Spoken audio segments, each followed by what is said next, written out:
Bom, eu em 74 eu tinha 14 anos, não é? Eu nasci no interior de Alagoas, eu nasci em Palmeira dos Índios, fui criada em Anadim, uma cidade bem pequena, e eu participava do movimento estudantil secundarista naquela ocasião, e quando eu me acordo, num belo dia de abril de 64, a cidade está tomada por tanques e caminhões do exército, um monte de homens fardados de verde, né, empunhando armas pesadas. Eu, na verdade, entendi muito pouco o que estava acontecendo, a gente só vai entender melhor depois, né? Mas foi uma coisa muito chocante.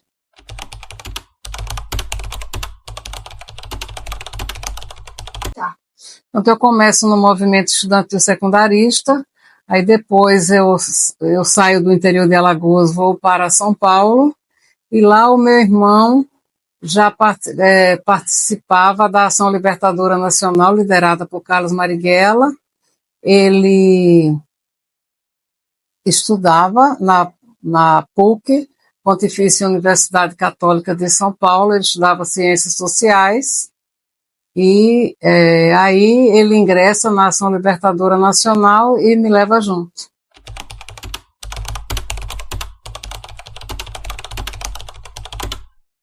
Eu diretamente não lidei, não é porque eu não fui presa, eu era muito disciplinada.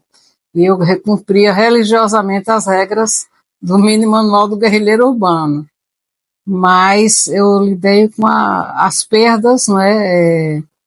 Essa questão que perdura até hoje, que é não poder enterrar os mortos, as pessoas que foram mortas pelos agentes do Estado brasileiro, não poder enterrá-los, é uma tortura perpetuada, né? Uma tortura continuada, porque é da nossa cultura ocidental e cristã enterrar os mortos. Viver o luto, ela é primordial. Então, os familiares dos mortos e desaparecidos políticos, nós continuamos no velório até hoje.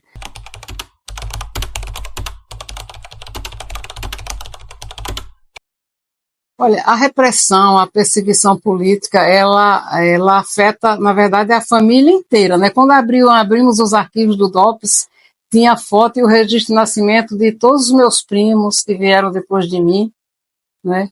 Tudo que acontecia as nossas famílias, durante todo o tempo em que a gente teve na resistência e na clandestinidade, as nossas famílias eram monitoradas. Eles tinham relatórios praticamente diários de detalhes, assim, tipo a cor do pijama que a pessoa, por exemplo, Davi Capistrano, que é um pernambucano, foi deputado e é desaparecido, no arquivo do DOPS aqui tem nos relatórios a cor do pijama que ele usava. Então significa que alguém que tinha acesso à casa dele, ou era um cachorro, ou era um infiltrado, ou era um informante da polícia, que fazia um relatório cheio de erro de português, o que é um vexame também.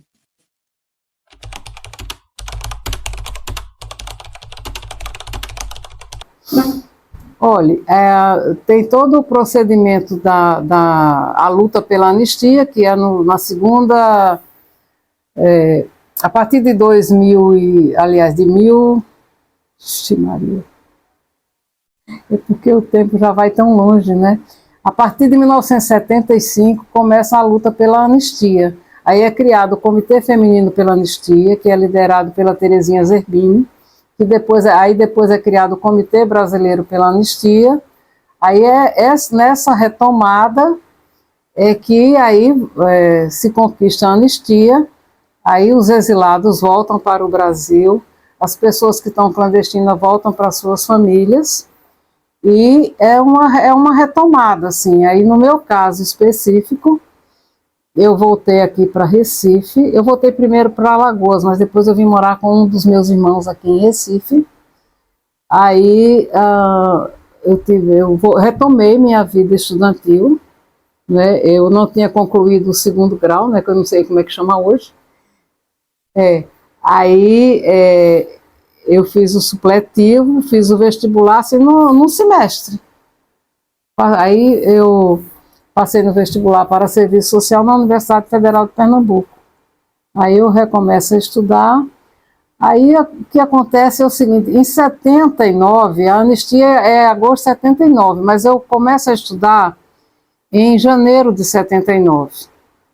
Aí, tinha assim alguma... como eu não estava ainda anistiada, eu podia ser um perigo para as outras pessoas, né? Principalmente as pessoas que estavam ali no movimento estudantil. Eu ficava assim numa relação muito discreta, ia para as assembleias, esse tipo de coisa. Aí, quando é no dia da votação da anistia, na época eu namorava com um rapaz, né, que não era do movimento. Aí nós fomos, mas ele era do movimento estudantil, mas não tinha participado de nenhuma resistência assim mais pesada feita a minha. Aí nós fomos comemorar a votação da lei da anistia e eu engravidei da minha primeira filha. Então a minha filha, ela, ela é gerada, vamos dizer assim, no dia da anistia, e estava previsto para ela nascer no dia 7, ali pelo dia 7 de maio de 80. Só que ela se adianta. Eu estou em São Paulo, aí eu vou junto com o Zé Disseu e uma companheira que era na época a namorada dele. Nós vamos para a Vila Euclides, em Santo André, onde tem uma missa de ação de graças pela soltura do Lula, Luiz Inácio Lula da Silva. Aí, lá, quando está terminando a missa, minha bolsa arrebentou, aí a minha filha se antecipou 7 dias, né? Ela ia nascer só dia 7, nasceu no dia 1º de maio, então ela é feita no dia da votação da lei de anistia e nasce no dia 1º de maio, que é o dia do trabalhador. É uma menina histórica, e o nome dela é Alina. Alina significa Ação Libertadora Nacional.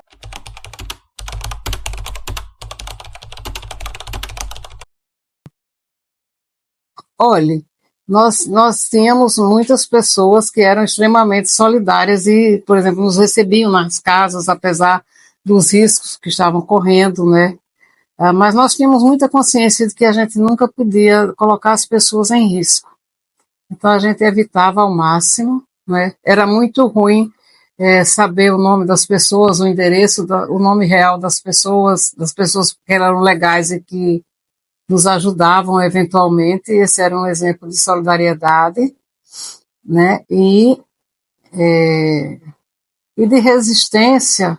Nós resistimos a tudo e a todos desde sempre, né? Desde 64, passando o período Médici, que é de 70 a 74, que é o período que mais se mata e mais se desaparece com pessoas. Depois a luta pela anistia, depois a luta por uma nova Constituição, né, que é de 88. Esse é um processo contínuo, né?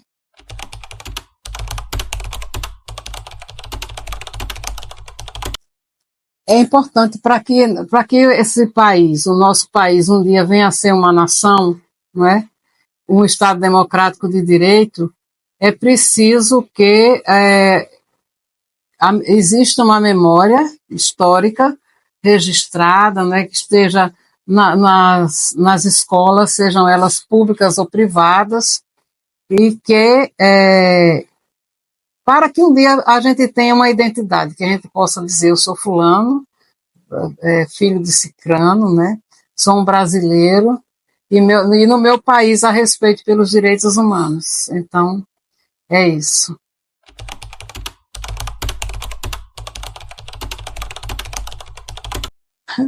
Não houve justiça, porque nunca, diferentemente dos outros países do mundo, inclusive da nossa vizinha Argentina, em que ditadores, torturadores, generais e quem praticou tortura foram presos, julgados e condenados. Inclusive o Videla, o último ditador da Argentina, ele morre preso dentro do banheiro, né? Aqui não, aqui a nossa cultura é da negociata, da negociação. Se você vai lá atrás, você vai ver como é que foi a vinda dos portugueses para o Brasil. Foi um negócio, né? E depois, todos os passos, a nossa independência foi outra negociata, né? Tudo aqui é negociado, a vida das pessoas é objeto de troca. Nesse momento, os familiares dos mortos e desaparecidos é moeda de troca, né? Se você também observa o comportamento das nossas Forças Armadas, que está sempre querendo ocupar lugares de poder no Estado. Você vai ver todas as estratégias que eles usam, né, para desestabilizar o Estado Democrático de Direito.